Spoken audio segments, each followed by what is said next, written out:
Once again बच्चों, इसके पहले मैंने आपको नरेशन टाइटल के अंतर्गत, नरेशन चैप्टर के अंतर्गत पार्ट 1 में, पार्ट 2 में, पार्ट 3 में आपको जो भी बताया था, मुझे उम्मीद है कि आपने उसको अच्छे ढंग से आप स्टडी किए होंगे उसको। अब उसके बाद हम चलेंगे। मैंने आपको पहले ये बताया था इसके जस्ट पहले वाले वीडियो में कि सेंटेंसेस 5 हैं, assertive, interrogative, imperative, optative, exclamatory. ये 5 सेंटेंस के माध्यम से हम डायरेक्ट नरेशन से इनडायरेक्ट नरेशन बनाना सीखेंगे। और मैंने आपको इसके पहले वाले वीडियो में असर्टिव सेंटेंस की शुरुआत करके ये बताया था कि उसमें किस तरह का परिवर्तन हम करते हैं, किस तरह से उसके रूल्स को फॉलो करते हैं और कैसे हम असर्टिव सेंटेंस में डायरेक्ट से इनडायरेक्ट नरेशन बनाते हैं। इसकी शुरुआत हमने इसके पहले वाले वीडियो में किया था। और हाँ, याद रखिएगा, जब असर्टिव सेंटेंस शुरू हुआ था तो मैंने आपको 3 पार्ट के बारे में बताया था कि असर्टिव सेंटेंस में 3 पार्ट होते हैं, टेंस चेंजिंग, प्रोनाउन चेंजिंग और वर्ड चेंजिंग। और असर्टिव सेंटेंस में पहला पार्ट जिसका नाम है टेंस चेंजिंग, वही पार्ट आपका चल रहा है, जिसमें मैंने आपको फर्स्ट रूल के अकॉर्डिंग ये बताया हुआ था कि यदि रिपोर्टिंग वर्ब प्रेजेंट टेंस या फ्यूचर टेंस में होती है तो रिपोर्टेड स्पीच के टेंस में परिवर्तन नहीं होता है। If your reporting verb is in present tense और in the future tense, we can never change the tense of the reported speech. लेकिन अब आपको ये देखना है, क्योंकि एक बार आपने ये समझ लिया कि यदि रिपोर्टिंग वर्ब प्रेजेंट टेंस में है या फ्यूचर टेंस में है तो रिपोर्टेड स्पीच का टेंस परिवर्तित नहीं होगा। इसका ये मतलब हुआ कि यदि रिपोर्टिंग वर्ब पास्ट टेंस में है तो रिपोर्टेड स्पीच का टेंस परिवर्तित होता है। जैसा कि यहाँ रूल मैंने लिखा हुआ है, ध्यान से देखें इसको। यदि रिपोर्टिंग वर्ब पास्ट टेंस में हो तो रिपोर्टेड स्पीच का टेंस निम्न तरीके से बदला जाता है। और बदलने के लिए आप टेबल ध्यान रखिएगा, टेबल को ध्यान में रखिएगा, इसको लर्न कर लीजिए, इसके रूल्स फॉलो करिए, उसके बाद आराम से आप इसको भी सॉल्व कर सकते हैं, सेकंड रूल को भी आप सॉल्व कर सकते हैं। तो इसको समझने का प्रयास करें कि इस टेबल में ऐसा क्या है। तो बच्चों, अगर आपको रिपोर्टेड स्पीच में, अच्छा ये रिपोर्टेड स्पीच क्या है, ये मैंने आपको इसके पहले वाले वीडियो में कंफर्म कर दिया था कि रिपोर्टिंग वर्ब क्या होता है, रिपोर्टेड स्पीच क्या होता है। तो याद रखिएगा, अगर रिपोर्टेड स्पीच में आपको प्रेजेंट इंडेफिनिट टेंस दिखाई देता है, अर्थात रिपोर्टेड स्पीच का सेंटेंस अगर प्रेजेंट इंडेफिनिट टेंस में है तो आप उसको चेंज करके पास्ट इंडेफिनिट टेंस में ले जाएंगे। और अगर प्रेजेंट कॉन्टिन्यूअस टेंस में आपका रिपोर्टेड स्पीच है तो उसे पास्ट कॉन्टिन्यूअस में ले जाएंगे। अगर आपका reported speech present perfect tense में है तो आप उसको पास्ट परफेक्ट टेंस में ले जाएंगे। और अगर आपका reported speech present perfect continuous tense में है तो आप उसको पास्ट परफेक्ट कॉन्टिन्यूअस टेंस में चेंज करेंगे। फिर उसके आगे देखें, अगर आपको रिपोर्टेड स्पीच में पास्ट इंडेफिनिट टेंस मिलता है तो आप उसको चेंज करके पास्ट परफेक्ट में ले जाएंगे। और अगर आपको पास्ट कॉन्टिन्यूअस टेंस मिलता है तो आप उसको ले जाएंगे पास्ट परफेक्ट कॉन्टिन्यूअस टेंस में। और अगर आपको पास्ट परफेक्ट मिलता है तो उसमें ध्यान रखिएगा आपको कोई परिवर्तन नहीं करना है, दैट मीन्स नो चेंज। अगर आपको पास्ट परफेक्ट कॉन्टिन्यूअस टेंस मिलता है, सेम, नो चेंज, अर्थात इसमें भी परिवर्तन नहीं होगा। तो वर्ब के माध्यम से समझें। ऐसे आपने समझ लिया टेंस के अकॉर्डिंग, अब इसके वर्ब के माध्यम से समझिए। सीधी सी बात है, आपको ये पता है कि प्रेजेंट इंडेफिनिट टेंस में मेन वर्ब की फर्स्ट फॉर्म आती है और कभी कभी मेन वर्ब की फर्स्ट फॉर्म में एस या एस ऐड रहता है। तो अगर आपको ऐसा मिलता है तो आपको ज़्यादा कुछ नहीं करना है, आपको इसी मेन वर्ब में जो फर्स्ट फॉर्म है उसकी सेकंड फॉर्म लगा देनी है। उसके बाद अगर मान लीजिए आपको इज़, एम या फिर आर मिलता है, मेन वर्ब की आईएनजी फॉर्म मिलती है, तो आप उसको चेंज करके वाज या वर कर दीजिए। अगर आपको हैज़ या हैव मिलता है तो ज़्यादा डिफरेंस नहीं है, ओनली हैज़ या हैव के प्लेस पे आपको हैड रख देना है।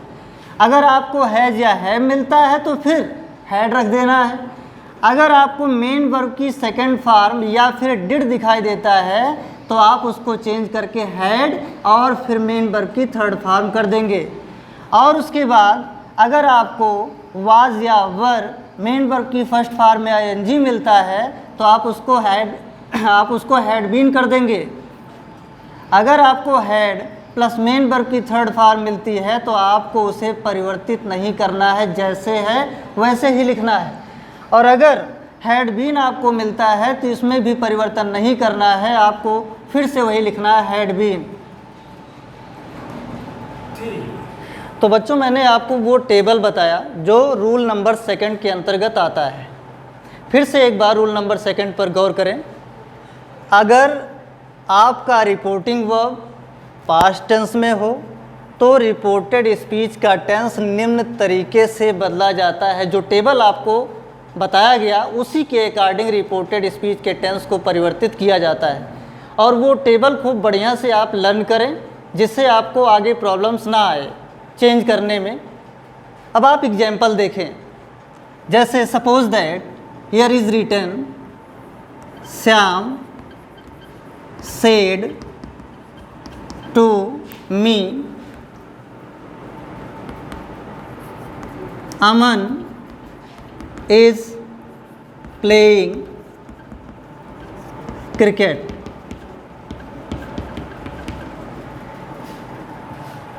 एग्जाम्पल है Shyam said to me comma and inverted comma begins Aman is playing cricket full stop inverted comma close. इसके पहले सेकंड और थर्ड वीडियो में मैंने आपको जो एग्जाम्पल दिया था वो फर्स्ट रूल के अकॉर्डिंग था, जिसमें मैंने आपको ये बताया था कि अगर आपका रिपोर्टिंग वर्ब प्रेजेंट टेंस में है या फिर फ्यूचर टेंस में है तो रिपोर्टेड स्पीच का टेंस परिवर्तित नहीं होता है, लेकिन अब उसके अपोजिट चलना है। रूल नंबर 2 में यदि रिपोर्टिंग वर्ब पास्ट टेंस में है तो रिपोर्टेड स्पीच का टेंस टेबल के अकॉर्डिंग चेंज कर दिया जाएगा। तो मुझे ये उम्मीद है कि आपको ये पता है कि रिपोर्टिंग वर्ब का पार्ट कौन सा है, रिपोर्टेड स्पीच का पार्ट कौन सा है, क्योंकि मैंने आपको ये बताया हुआ है। तो चलिए एक बार फिर से देख लेते हैं। मैंने आपको ये बताया था कि जो पार्ट कॉमा या इन्वर्टेड कॉमा से ट्रैक नहीं करता है, बिलोंग नहीं करता है, वो पूरा पार्ट रिपोर्टिंग वर्ब का पार्ट है। ये पूरा पार्ट रिपोर्टिंग वर्ब का पार्ट है, ये मैंने आपको बताया था। और ये जो बंद है इन्वर्टेड कॉमा में, इसको हम कहते हैं reported speech part, reported speech. और आपको ये बताया गया था ये तो पार्ट है, श्याम सेड टू मी यहाँ तक रिपोर्टिंग वर्ब का पार्ट है। लेकिन अगर ये पूछा जाए कि रिपोर्ट करने वाली वर्ब कौन सी है तो आपको ये समझने में ज़्यादा प्रॉब्लम्स नहीं आएंगी, मैंने आपको इसके पहले बताया हुआ भी है। तो आप बड़े आराम से कह सकते हैं, you can say very easily that here is the verb that's name is said. आप ये कह सकते हैं श्याम सेड टू मी, ये रिपोर्टिंग वर्ब का पार्ट है। अगर ये पूछा जाए कि रिपोर्टिंग वर्ब का पार्ट तो है लेकिन ये वर्ब मीन्स क्रिया होती है तो ये कहाँ पर है, तो आप कह सकते हैं कि इसमें वर्ब क्या कहाँ पर है, वर्ब है सेड। अब आपको ये देखना है बच्चों कि ये जो रिपोर्टिंग वर्ब है, रिपोर्टिंग वर्ब सेड, कैसे, से सेड बना हुआ है। से ऐसे ही इसका फॉर्म है, से, सेड और फिर वंस अगेन सेड। तो फर्स्ट फॉर्म मान लीजिए, सेकेंड और थर्ड। अब देखेंगे ये रिपोर्टिंग वर्ब, अब आपको ये पहचानना है कि किस टेंस में है। और आसान तरीका ये है, अगर आपको किसी भी दिए गए सेंटेंस का टेंस पहचानना है तो सबसे पहले आप ये देखिए तो अगर आपको टेंस पहचानना है तो सबसे पहले इस बात को ध्यान में रखिए, आप स्टार्टिंग से लेकर के लास्ट तक सेंटेंस देखिए और ये देखिए कि क्या उस सेंटेंस में कोई हेल्पिंग वर्ब आई है कि नहीं आई है। अब आप देख रहे हैं हेल्पिंग वर्ब मीन्स क्या, do, does, is, am, are, has, have, had, will, shall, can, may, ये सभी हेल्पिंग वर्ब्स हैं। आप ये देखिए कि ये वर्ब्स आई है कि नहीं आई है, और अगर नहीं आई है तो बिना हेल्पिंग वर्ब के आप दो टेंस में चलेंगे, एक प्रेजेंट इंडेफिनिट टेंस और दूसरा पास्ट इंडेफिनिट टेंस। अगर बच्चों यहाँ फर्स्ट फॉर्म होता, क्योंकि आपको पता है कि प्रेजेंट इंडेफिनिट टेंस में मेन वर्ब की फर्स्ट फॉर्म आती है और उसमें एस या ईएस ऐड रहता है, तो आपको ये पता है कि यहाँ से नहीं लिखा है, सेज नहीं लिखा है, इसका मतलब मेन वर्ब की फर्स्ट फॉर्म इसमें नहीं है।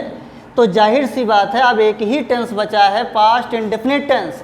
इसका ये मतलब हुआ ये जो हमारी रिपोर्टिंग वर्ब है वो पास्ट टेंस में है, और अगर रिपोर्टिंग वर्ब पास्ट टेंस में है तो रिपोर्टेड स्पीच का टेंस परिवर्तित होगा। लेकिन इसके पहले क्या था कि अगर रिपोर्टिंग वर्ब प्रेजेंट टेंस में है, फ्यूचर टेंस में है, तो रिपोर्टेड स्पीच के टेंस में परिवर्तन नहीं होता था।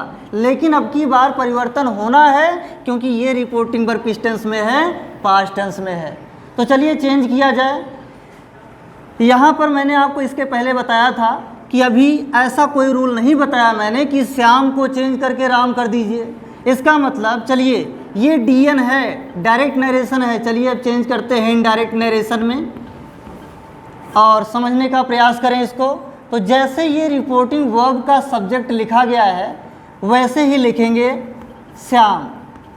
अब मैंने आपको जब असर्टिव सेंटेंस स्टार्ट किया था उस समय एक बॉक्स बनवाया हुआ था और उसमें साफ लिखा गया था, फर्स्ट रूल लिखा गया था उसमें कि अगर आपको रिपोर्टिंग वर्ब के पार्ट में सेड टू दिखाई देता है, क्या दिखाई देता है, सेड टू, अगर सेड टू है तो मैंने आपको बताया था उसको चेंज करके आप लिख दीजिए टोल्ड।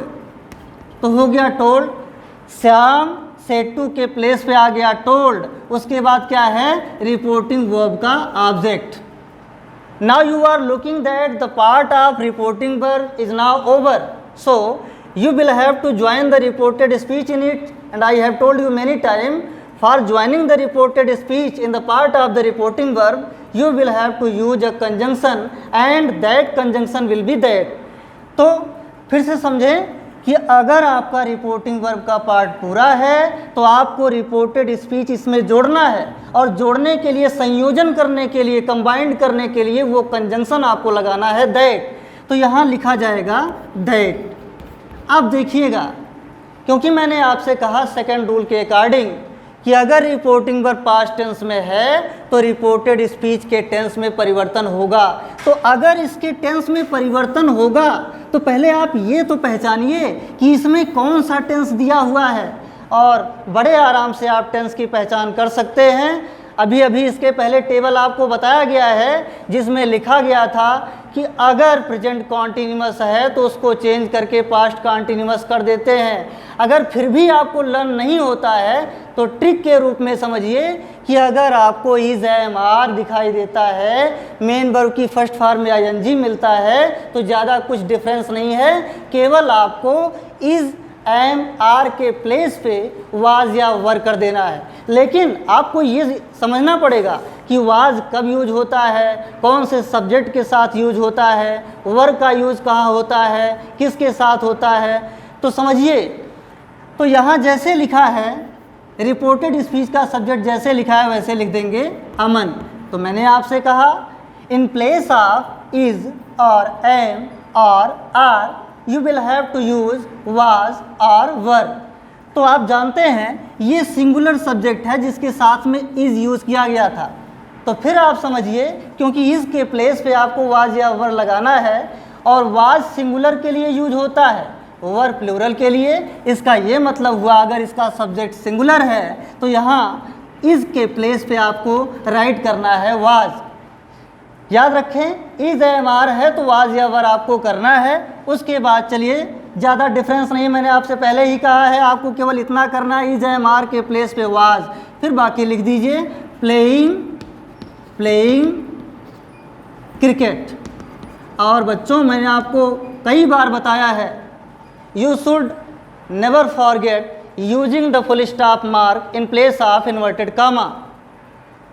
अब इसके बाद बच्चों नेक्स्ट एग्जाम्पल आपको अगले वीडियो में बताया जाएगा, और इसको अच्छे से अध्ययन कर लें, समझ लें, जितने पार्ट्स आपके पास गए हैं उसको क्लियर करें, फिर आगे बढ़ते रहेंगे।